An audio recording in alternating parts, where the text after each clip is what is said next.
Welcome back to Payday 2 Builds. In these videos, I go on to show you guys some setups that are either fun, unique, or just straight up useful. I made these types of videos a while ago and, well, let's just say it doesn't hurt to give it another go, right? So to start off, I'm going to be sharing some more general all-purpose builds. Universally good, viable on death sentence 1 down, stuff that I use on the regular, you know what I mean. Something that hopefully has a little bit more widespread appeal. Now, I feel like I have to make a little bit of a disclaimer. This game is pretty dang old. I've made lots of build videos in the past. While I will do my best to improve upon them, or possibly find different ones, truth of the matter is, there's going to be lots of instances where my builds don't look all that different from my past ones, or maybe ones that maybe other people have made. It's the unfortunate truth of a game that's this old and there's nothing new. So if it does happen, I'm sorry. Anyway, if you guys enjoy stuff like this, and if these videos do well, I'll do more builds like this before we go into those super specific setups and fun themed loadouts.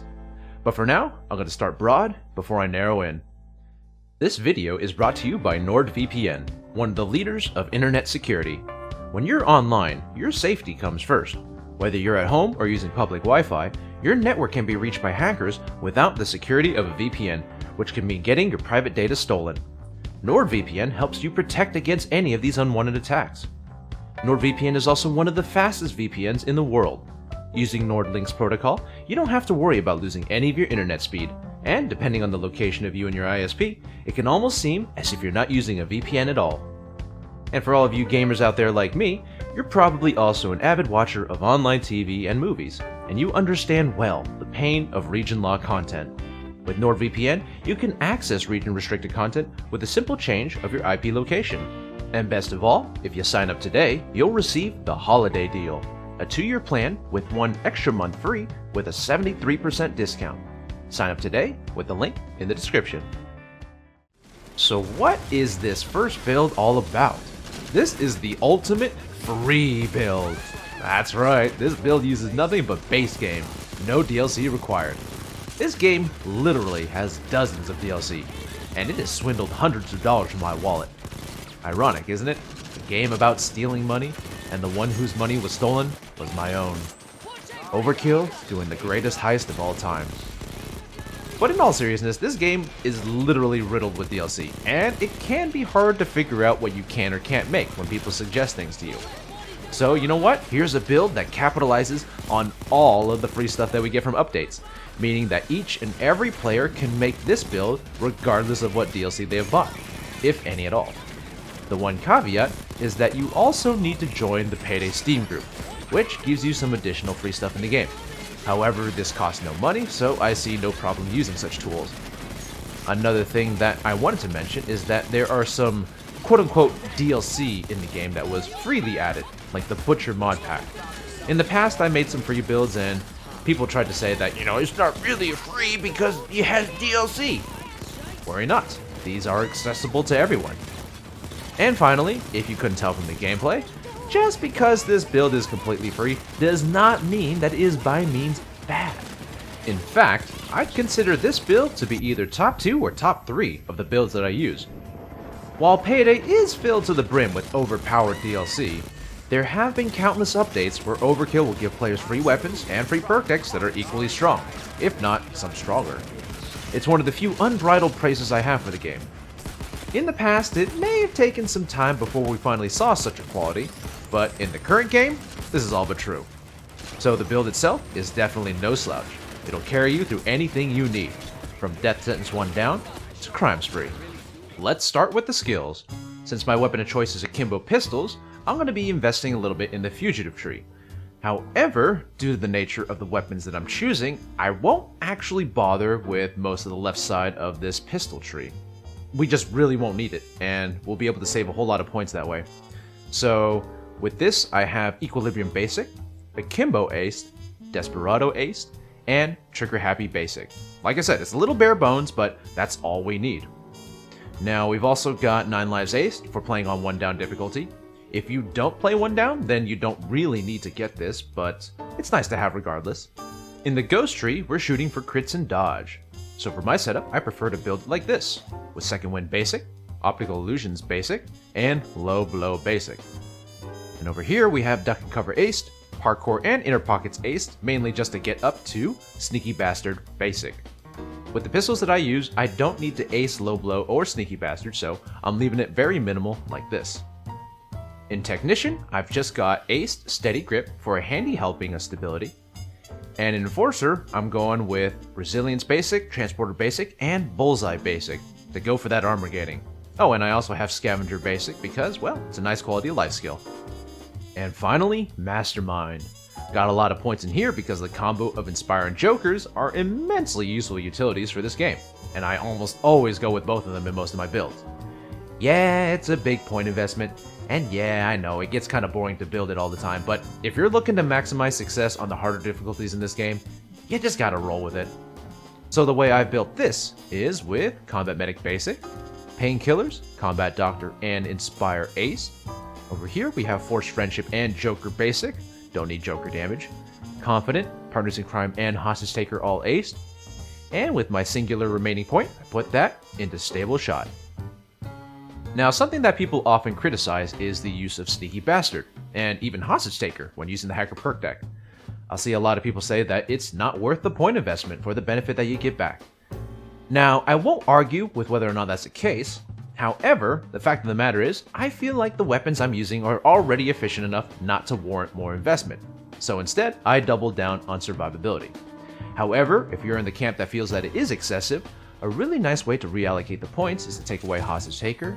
If you don't need Sneaky Bastard, then you don't need these as well. And what you do is you can ace Surefire, Lock and Load Basic, and Body Expertise Ace.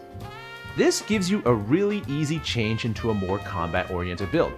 Now, you can be more efficient with your weapons, and hitting body shots isn't nearly as punishing.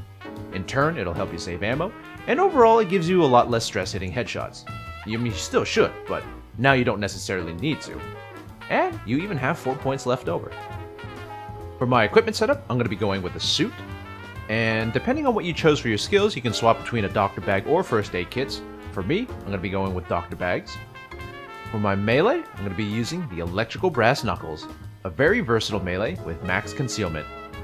For my perk deck, right now I'm using the Hacker perk deck because it's been tried and tested as one of the best perk decks in the entire game, DLC or otherwise.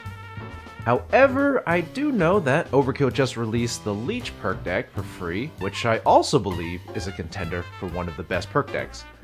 But it's a little bit early to make that statement because, honestly, it's so good I'm expecting it to get nerfed. So for now, I'll go with the safer option that is Hacker. It's been around for so long and it hasn't been nerfed or changed in any way, so if Overkill shows no signs of nerfing Leech in the future, then I'll be sure to use it in the next build that I make. Regardless, they both play somewhat similarly, so you're not actually changing a whole lot by interchanging these perk decks. My primary of choice today is the Akimbo STRYKS. Akimbos are some of the strongest free weapons in the game, and the STRYKS, they feel like they stand head and shoulders above all the other pistols. For me, I'm going to be modding mine with stability and concealment in mind, so with that, I have the Velocity Compensator, Concealment Boost, Micro Laser, Ergo Grip, and the Extended Magazine. For my secondary, I'm rolling with the 5.7 AP pistol. The ability to penetrate shields, take out snipers, and in a pinch, push out some heavy damage, makes this one of the best secondaries in the game, regardless of the type of build you run. This just so happens to be a pistol build, so hey, double bonus. This is modded with the Tin Treated Barrel, Face Punch Compensator, Concealment Boost, Micro Laser, Extended Magazine, and, well, no sight because, well, this is DLC. You know, I actually quite enjoy making these free builds. Trying to come up with what one would consider to be the best stuff, while giving yourself some massive restrictions like not using DLC, it makes it feel like a little puzzle. And completing said puzzle feels pretty damn satisfying. So for people that have been on this channel before, you probably recognize quite a bit of this build and that it's similar to stuff I've made in the past. Let's just break down the build itself. From a weapon standpoint, it's very strong, but also very straightforward. The Akimbo STRYKS are incredibly fast firing, very concealable, and thus work very well with crits because of those traits.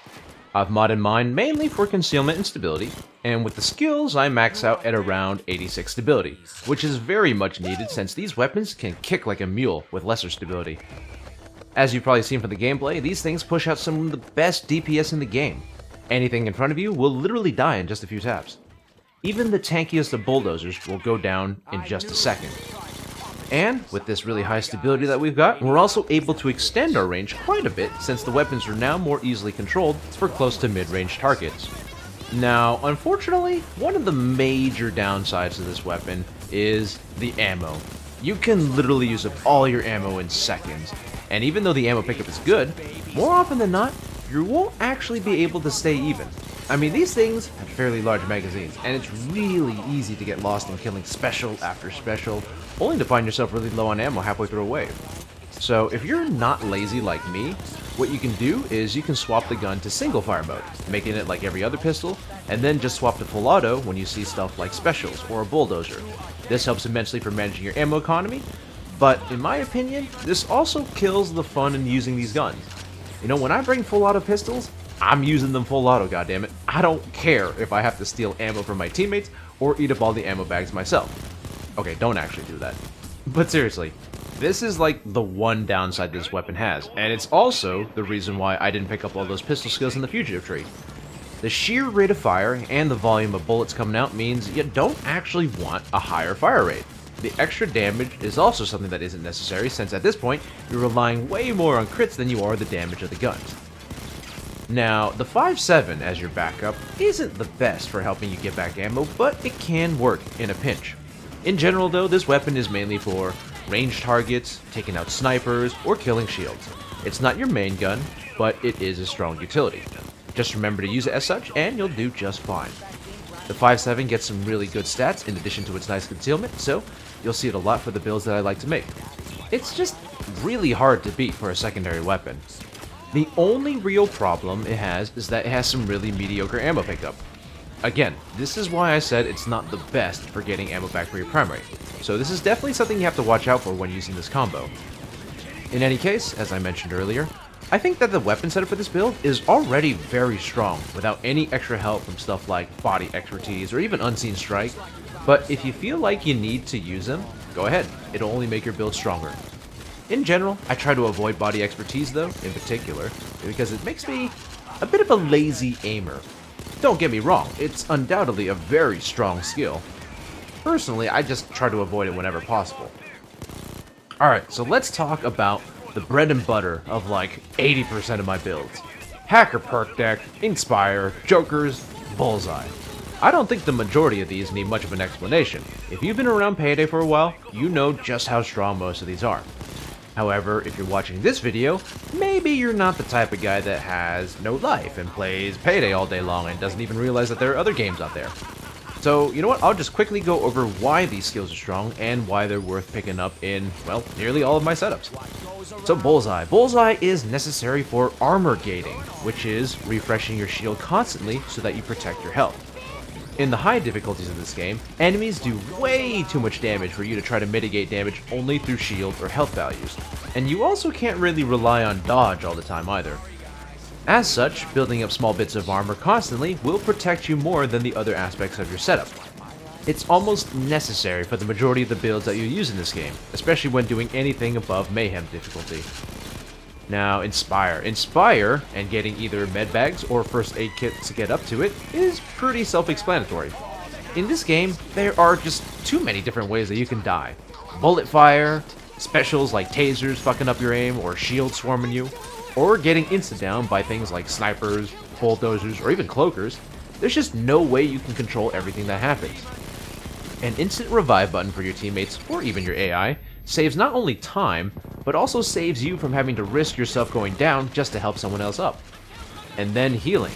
Healing keeps you up, resets your downs, and that comes in short supply in the game. Unfortunately, the other tools we're given just aren't really worth picking up in that regard. Like, do you really need trip mines? Or turrets? Probably not. Basically never. Yeah, they can be nice if you know how to use them, but you rarely ever need them. Do you need ammo bags? Not really, if you're smart about your weapons. But it is nice to have, and probably the second most useful asset you could bring. As such, Healing and Inspire, they're incredibly safe choices to bring for most heists, unless that is, you have a full team of people running doctor bags. As for Jokers, their utility comes twofold. First, they bring a lot of passive health benefits, which ranges from just having a higher health pool, or passive health regen from Hostage Taker, boosting your survivability. This particular aspect also works incredibly well with the Hacker perk deck, which also has quite a few bonuses in regard to boosting health, so stacking them together makes you quite tanky despite being a dodge-based perk deck. And secondly, the Jokers also act as cannon fodder for you. When you play on difficulties where only 2 or 3 shots is enough to down you, you'll be praying for every enemy to turn their attention to expendable targets instead of yourself. And if you've been living under a rock, they're pretty damn tanky too. They'll survive such a beating that you'll get some incredible uptime with them. Will they help you kill stuff though? No, not at all. Not even if you pick up the skill for Jokers to do more damage. So don't expect them to cover the combat aspect of the game, just expect them to help you mitigate as much damage as possible. And finally, let's talk about Hacker, one of the strongest free perk decks we've got. In a nutshell, you're getting a passive health boost as well as increased dodge. And when you use your ECM jammer effect of the perk deck, you'll also be able to stun enemies, get health back on kills, and increase your dodge even further if you get kills in the jammer effect. This perk deck gives you so many bonuses that it's nuts. Now, like I said, some people think double stacking the health regen from Hostage Taker and Hacker is a bit redundant, but honestly, I like it, because it helps me top off quicker, and it lets me play more aggressive since I have more health more often. The real gem, though, is the crazy dodge you're getting from all the bonuses. When you've gotten kills in your jammer effect, you're getting more dodge than the Rogue perk deck is. Except here, you still have healing and a health boost too, so it's way better than Rogue will ever be. The jammer effect itself is also something worth noting. It's not the most reliable crowd control in the world, but it's got good range, it recharges fairly quickly, and it works well enough where a decent portion of enemies in range will be affected and rendered unable to shoot for a short while. It works on every enemy except cloakers, so just keep that in mind. There's also a kind of funny, weird interaction with bulldozers where they'll get stunned, and if you shoot them, they'll break out of the stun, and they'll stay crouched on the ground. It's not like they're harder to hit, it's just something that's kind of funny, and I just notice it a lot. The Hacker perk deck has been one of my go-tos ever since it came out. Along with Stoic, they rank as some of the best perk decks that you can use completely free of DLC. Now, at the time of making this video, Leech also came out recently, and I'll have to keep my eye out on that to see if it's worth implementing into my builds, but gonna wait a little bit. In any case, I'm starting to run out of things to talk about for this build. We've covered almost everything there is about it. Hopefully, this is helpful to anyone that's new to the game, or maybe needs a refresher on builds. Though, at this point, I'm not sure how many people there are like that. Feels like the only people that watch my videos are people that already played the game to death. Anyway, I got a couple more of these lined up, including a refresher for the stealth build that I made all those years ago. Hopefully, these videos are to your liking, and, well, hopefully they do okay, but I gotta say, it's been tough as a content creator for a game like this. It's getting old, and, people have dwindling interest in it. Yet, the only thing that your fan base wants is to continue making videos of this game. But your viewer base is also dwindling, and they don't even really watch it. Well, I hope you guys are having more fun with your life than I am. In any case, I appreciate you taking the time to check out this video, and thanks for watching.